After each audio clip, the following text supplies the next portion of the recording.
Hello दोस्तों, नमस्कार। स्वागत है एक बार फिर से आप सभी के अपने प्रिय चैनल पर। दोस्तों आपको बता दें जो अभी की सबसे बड़ी खबर आ रही है, जहां पाकिस्तान से 3 आतंकी मुंबई में घुस आए हैं। जी हां दोस्तों, पुलिस कंट्रोल को फोन पर एक शख्स ने मोबाइल नंबर और गाड़ी दिया है। मचा हड़कंप, बताएंगे सबसे बड़ी खबर। साथ ही साथ दोस्तों बताएंगे जहां म्यांमार के कोको द्वीप पर सैन्य बेस बना रहा है चाइना, अंडमान से सिर्फ 60 किलोमीटर की दूरी पर, भारत के लिए बहुत बड़ा खतरा। साथ ही साथ दोस्तों हर तरह की जानकारी आपको बताने वाले हैं, तो आराम से बने रहेगा वीडियो के अंत तक। और अभी खबरों में आगे बढ़ने से पहले हमेशा की तरह अपने भारत देश का जमकर समर्थन करते और मानते हैं कि मोदी है तो हर चीज मुमकिन है। तो इस वीडियो को भी कर दीजिए लाइक, चैनल को कर दीजिए सब्सक्राइब, बेल आइकन दबाइए, साथ ही कमेंट बॉक्स में लिख दीजिएगा जय हिंद। जी हाँ, तो बात करते हैं पहली और सबसे बड़ी खबर की, जहां पाकिस्तान से मुंबई आए 3 आतंकी। पुलिस कंट्रोल को फोन पर एक शख्स ने दिया मोबाइल और गाड़ी का नंबर। जी हाँ, मुंबई पुलिस कंट्रोल को एक अज्ञात शख्स ने कॉल पर इस बात का दावा किया कि दुबई से शुक्रवार यानी 7 अप्रैल को 3 आतंकी मुंबई आए थे और इन आतंकियों का कनेक्शन पाकिस्तान से है। इतना ही नहीं, कॉलर ने पुलिस को एक का नाम मुजीब सैयद बताया और उसका मोबाइल नंबर और गाड़ी का नंबर भी पुलिस को दिया है। सूत्रों ने बताया कि कॉलर का नाम राजा ठोंगे है, जिसने कंट्रोल रूम को कॉल किया था। पुलिस इस कॉल के बाद अलर्ट मोड पर आ गई है। मुंबई पुलिस कंट्रोल को इससे पहले पिछले महीने ही 1 मार्च देर रात 11 बजे एक अज्ञात शख्स ने कॉल करके मुंबई के कुरला में धमाका होने की बात कही थी। फोन करने वाले शख्स ने कहा था कि अगले 10 मिनट में कुरला में धमाका होगा और ऐसा कहकर उसने फोन कट कर दिया। फोन कॉल को तुरंत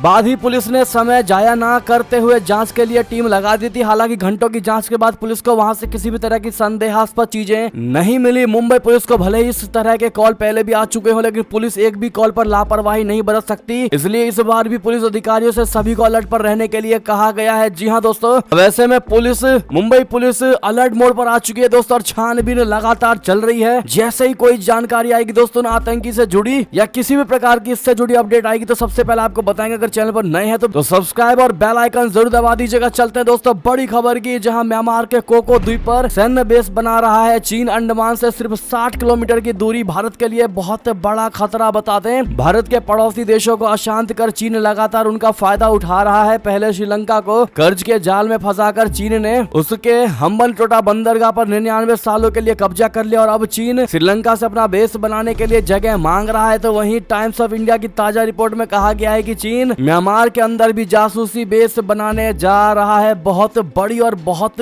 तगड़ी खबर दोस्तों। टाइम्स ऑफ इंडिया की रिपोर्ट के मुताबिक इस मामले की जानकारी रखने वाले भारतीय अधिकारियों ने खुलासा किया है कि भारत ने हाल के महीनों में चीन के खुफिया बेस को लेकर मिली सीक्रेट जानकारी के साथ म्यांमार से बात की है। भारत सरकार के पास जो जानकारी है उसके मुताबिक चीन बंगाल की खाड़ी में स्थित एक द्वीप पर निगरानी चौकी बनाने में म्यांमार की मदद कर रहा है। कहने के लिए ये बेस म्यांमार बना रहा है, लेकिन चीनी मदद के बाद इस बेस को बनाने के पीछे का मकसद आसानी से समझा जा सकता है। रिपोर्ट में कहा गया है कि भारत सरकार ने विभिन्न स्तरों पर म्यांमार के प्रतिनिधियों के सामने इस मुद्दे को उठाया है और सैटेलाइट तस्वीरें उन्हें सौंपी हैं। रिपोर्ट के मुताबिक इन तस्वीरों में देखा जा सकता है कि चीन के मजदूर हिंद महासागर में कोको द्वीप पर एक सैन्य पोस्ट का निर्माण कर रहे हैं। हालांकि अधिकारियों ने अपनी पहचान बताने से मना कर दिया क्योंकि ये काफी सेंसिटिव यानी संवेदनशील मामला है। लेकिन भारतीय अधिकारियों ने कहा कि कोको द्वीप में चीन के मजदूरों को एक हवाई पट्टी का विस्तार करते हुए भी देखा गया है। आपको बता दें कि कोको द्वीप म्यांमार के ठीक नीचे हिंद महासागर में स्थित है और यहाँ से सीधे तौर पर हिंद महासागर में इंडियन नेवी की गतिविधियों पर नजर रखी जा सकती है। बहरहाल दोस्तों, ऐसे में चाइना का क्या रिएक्शन आता है दोस्तों और भारत क्या कदम उठाती है वो देखने वाली बात होगी। लेकिन वीडियो को आप लोग शेयर करते हुए चलिएगा। व्हाट्सएप फेसबुक पर बात करते हैं अगली खबर की, जहाँ राष्ट्रपति द्रौपदी मुर्मू ने असम के तेजपुर से फाइटर जेट में भर दी उड़ान। बता दें राष्ट्रपति द्रौपदी मुर्मू ने शनिवार को असम के तेजपुर एयरफोर्स स्टेशन में सुखोई 30 MKI लड़ाकू विमान में एक ऐतिहासिक उड़ान भरी। राष्ट्रपति जो भारतीय सशस्त्र बलों की सर्वोच्च कमांडर है, उन्होंने लगभग 30 मिनट तक उड़ान भरी। वायुसेना स्टेशन लौटने से पहले उन्होंने हिमालयन व्यू के साथ ब्रह्मपुत्र और तेजपुर घाटी को कवर किया। विमान को 106 स्क्वाड्रन के कमांडिंग ऑफिसर ग्रुप कैप्टन नवीन कुमार ने उड़ाया था। विमान ने समुद्र तल से करीब 2 किलोमीटर की ऊंचाई पर और करीब 800 किलोमीटर प्रति घंटे की रफ्तार से उड़ान भरी। राष्ट्रपति मुर्मू इस तरह की उड़ान भरने वाली तीसरी राष्ट्रपति और दूसरी महिला राष्ट्रपति है। जी हाँ, बाद में विजिटर्स बुक में राष्ट्रपति ने एक संक्षिप्त नोट लिखकर अपनी भावनाओं को व्यक्त किया, जिसमें उन्होंने कहा कि भारतीय वायुसेना के शक्तिशाली सुखोई 30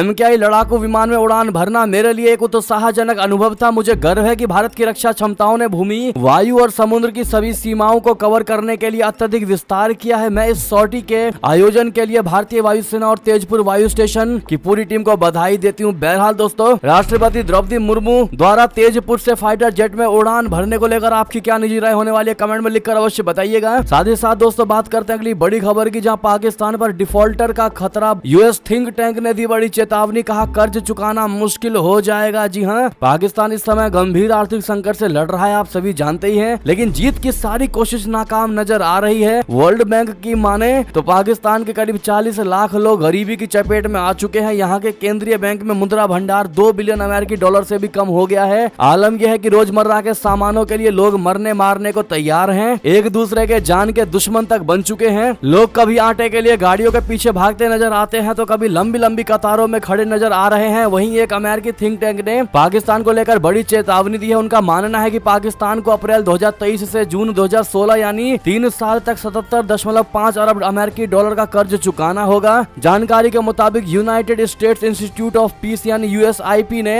पाकिस्तान की मौजूदा स्थिति को लेकर एक रिपोर्ट प्रकाशित किया। इस रिपोर्ट में कहा गया है कि महंगाई, सियासी घमासान और आतंकवाद के बीच विदेशी कर्ज दायित्वों में चूक के कारण पाकिस्तान डिफॉल्ट हो सकता है। बात करें दोस्तों एक और खबर की, जहां नेपाल चीन के बीच हुई ये अहम बैठक, चीनी नाटों पर साधी चुप्पी, हिमालय में क्या बढ़ेगी भारत की टेंशन। बता दें नेपाल और चीन के वरिष्ठ अधिकारियों ने बीजिंग में द्विपक्षीय संबंधों के सभी पहलुओं की समीक्षा की, लेकिन बेल्ट एंड रोड इनिशिएटिव यानी बीआरआई और ग्लोबल सिक्योरिटी इनिशिएटिव पर चुप्पी साधी रही। चीन जीएसआई को अमेरिका, जापान, भारत के एशियाई नाटो कहे जाने वाले क्वाड के खिलाफ बढ़ावा दे रहा है। नेपाल और चीन के विदेश मंत्रालयों के बीच द्विपक्षीय राजनयिक परामर्श तंत्र की 15वीं बैठक पूरी होने पर शुक्रवार शाम नेपाली पक्ष की ओर से जारी बयान में बीआरआई और जीएसआई को लेकर चर्चा का कोई जिक्र नहीं था। नेपाल और चीन ने लगभग 6 साल पहले बीआरआई समझौते पर हस्ताक्षर किए थे, लेकिन ये कोई ठोस प्रगति करने में विफल रहा है। बीजिंग हाल ही में जीएसआई नाम की नई सुरक्षा संरचना के साथ आया और नेपाल को इसका समर्थन करने के लिए जोर दे रहा है, लेकिन नेपाल ने अभी तक कोई प्रतिक्रिया नहीं दी है। नेपाल अगर चीन के जीएसआई में शामिल होता है तो भारत की टेंशन बढ़ जाएगी। अभी क्वाड देश चीन की घेरेबंदी कर रहा है। दोनों पक्षों ने मौजूदा नेपाल चीन द्विपक्षीय संबंधों और सहयोग का जायजा लिया और द्विपक्षीय यात्रियों के आदान प्रदान सहित विभिन्न क्षेत्रों में सहयोग को आगे बढ़ाने और मजबूत करने के तरीकों पर विचार विमर्श किया। साथ ही साथ दोस्तों ऐसे में देखना ये होगा कि चाइना जिस प्रकार से नेपाल को बहला फुसला रहा है, कहीं भारत के लिए नुकसानदायी कार्य न करके चला जाए चाइना। चलते दोस्तों एक और खबर की तरफ, जहां ताइवान पर हमले की तैयारी कर रहा है। क्या चाइना खड़े कर दिए 3 वॉरशिप और